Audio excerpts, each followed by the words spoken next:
दोस्तों, आज हम बात करेंगे हिम्मत की एक कहानी की, सपनों की एक कहानी की, आत्मसम्मान की एक कहानी की।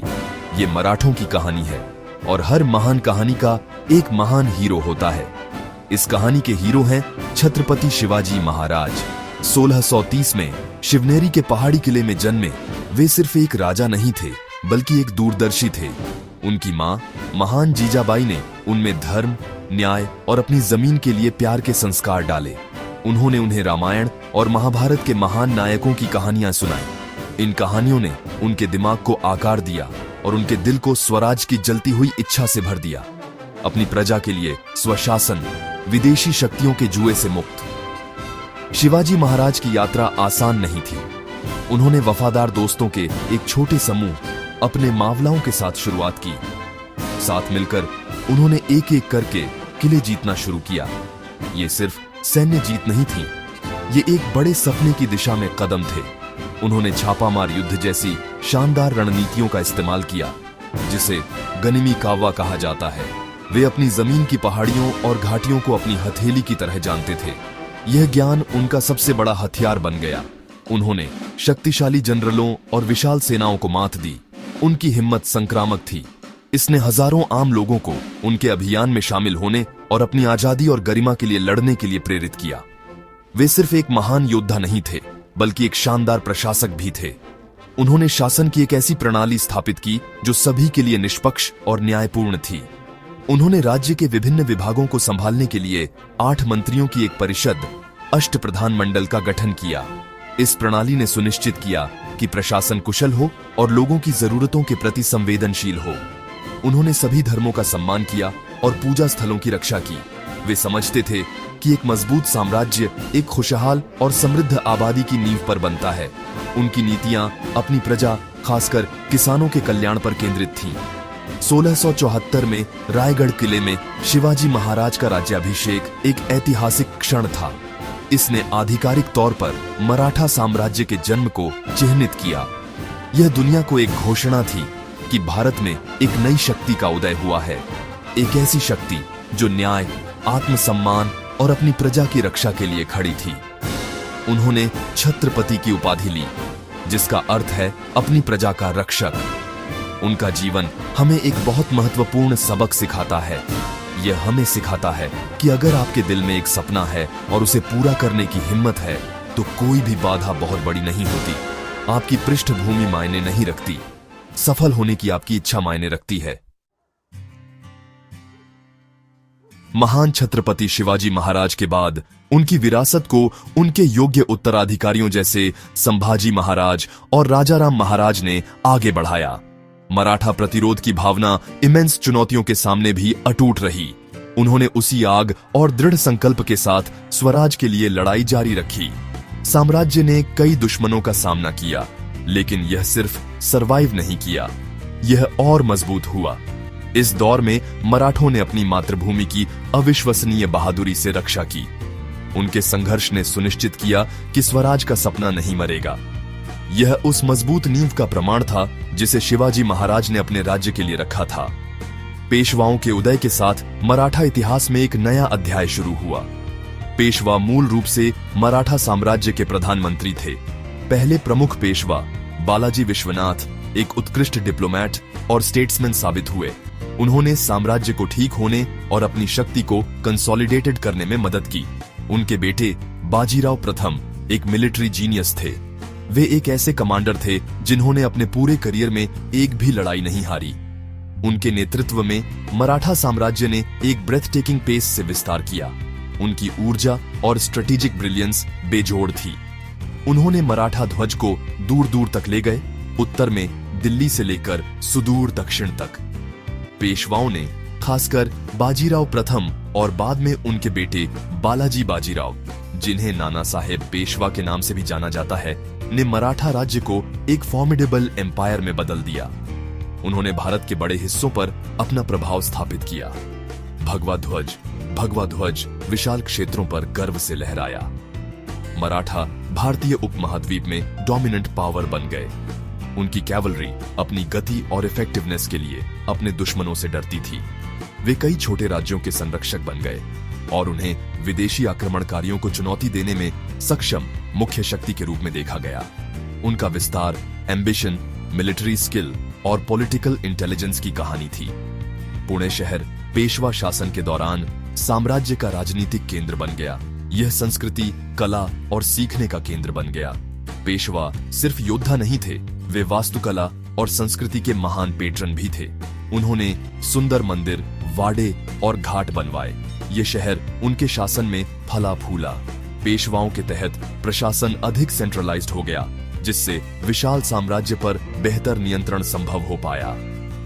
पेशवाओं के तहत विस्तार और कंसोलिडेशन के इस दौर ने मराठा शक्ति के जिनित को चिह्नित किया, एक ऐसा समय जब उनका प्रभाव पूरे देश में महसूस किया गया। मराठा साम्राज्य को उसकी कई बड़ी लड़ाइयों से परिभाषित किया गया था। ये सिर्फ सेनाओं का टकराव नहीं थे, ये इच्छा शक्ति और रणनीति की प्रतियोगिताएं थीं।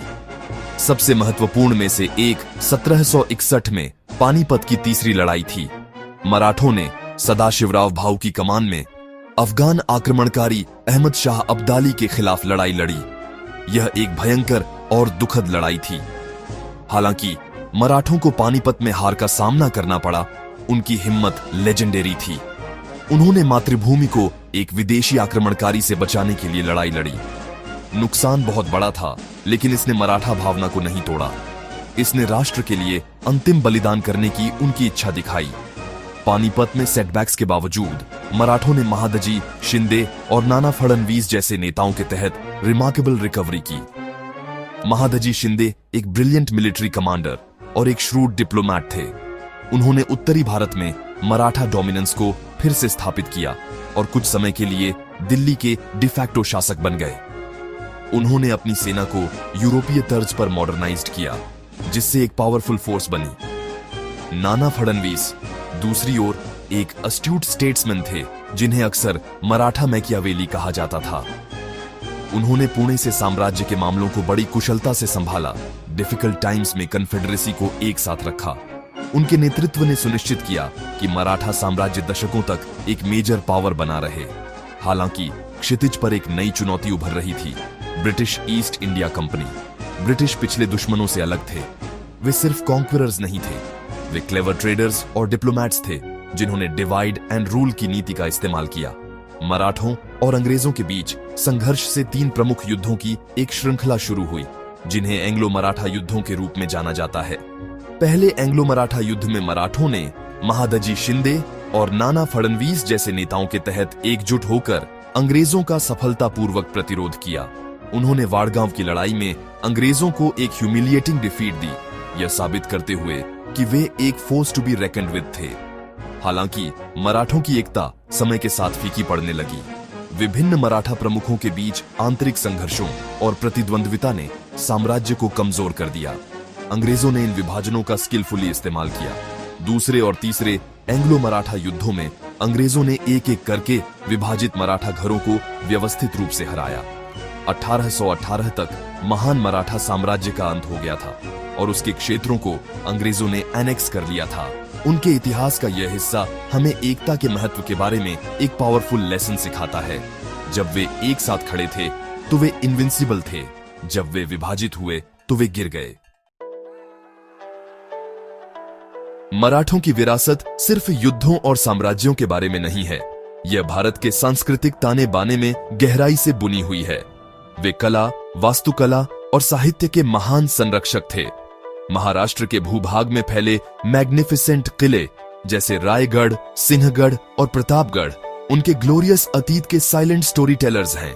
ये किले सैन्य इंजीनियरिंग के मार्वल्स हैं और मराठा शक्ति और रेजिलियंस के प्रतीक के रूप में खड़े हैं।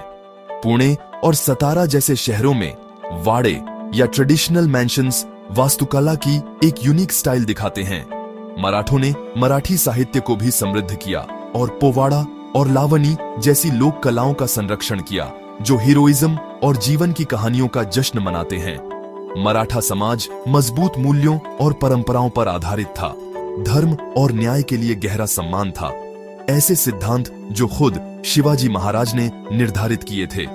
गणेश चतुर्थी और गुड़ी पड़वा जैसे त्योहारों को बड़े उत्साह से मनाया जाता था और ये परंपराएं आज भी फल फूल रही हैं। स्वराज की अवधारणा सिर्फ एक राजनीतिक विचार नहीं थी, यह एक सांस्कृतिक भी थी। इसका मतलब था अपनी जीवन शैली, भाषा और परंपराओं को गर्व के साथ संरक्षित करना। मराठों ने मराठी भाषा का चैंपियन किया और उसे सम्मान का स्थान दिया। यह सांस्कृतिक गौरव भारत की डाइवर्स हेरिटेज में उनके योगदान का एक महत्वपूर्ण हिस्सा है। मराठों की कहानी प्रेरणा का एक पावरफुल सोर्स है। यह एक ऐसी कहानी है जो हमें एडवर्सिटी के सामने साहस के बारे में सिखाती है। यह हमें बताती है कि एक क्लियर विजन और अनवेवरिंग डिटर्मिनेशन के साथ कोई भी इम्पॉसिबल को प्राप्त कर सकता है। शिवाजी महाराज का जीवन नेतृत्व, गुड गवर्नेंस और सेक्युलरिज्म के लिए एक गाइडिंग लाइट है। बाजीराव प्रथम की स्ट्रेटेजिक जीनियस और पेशवाओं की एडमिनिस्ट्रेटिव एक्यूमेन राज्य कला में वैल्यूएबल लेसन्स प्रदान करती है। अपनी हार में भी मराठों ने हमें अपनी मातृभूमि के लिए लड़ने के महत्व और डिसयूनिटी के ट्रेजिक कॉन्सिक्वेंसेस को दिखाया। उनका इतिहास जीवन के सबसे बड़े पाठों की एक टेक्स्ट बुक है। आज जब हम 21वीं सदी की चुनौतियों का सामना कर रहे हैं, मराठों की विरासत हमें अपनी आंतरिक शक्ति की याद दिलाती है। यह हमें बड़े सपने देखने और उन सपनों को प्राप्त करने के लिए कड़ी मेहनत करने के लिए प्रेरित करती है। यह हमें अपनी विरासत पर गर्व करने और एक राष्ट्र के रूप में एकजुट रहने के लिए सिखाती है। मराठों का भगवा ध्वज त्याग और सेवा का प्रतीक है। स्वराज का आह्वान आज भी गूंजता है, हमें आत्मनिर्भर होने और एक मजबूत और समृद्ध भारत बनाने की याद दिलाता है। मराठों का ग्लोरियस इतिहास सिर्फ एक इतिहास की किताब का एक अध्याय नहीं है, यह एक लिविंग लेगेसी है जो लाखों लोगों को प्रेरित करती रहती है। आप इससे क्या सीखते हैं, यह आप पर निर्भर करता है। कुछ भी संभव है।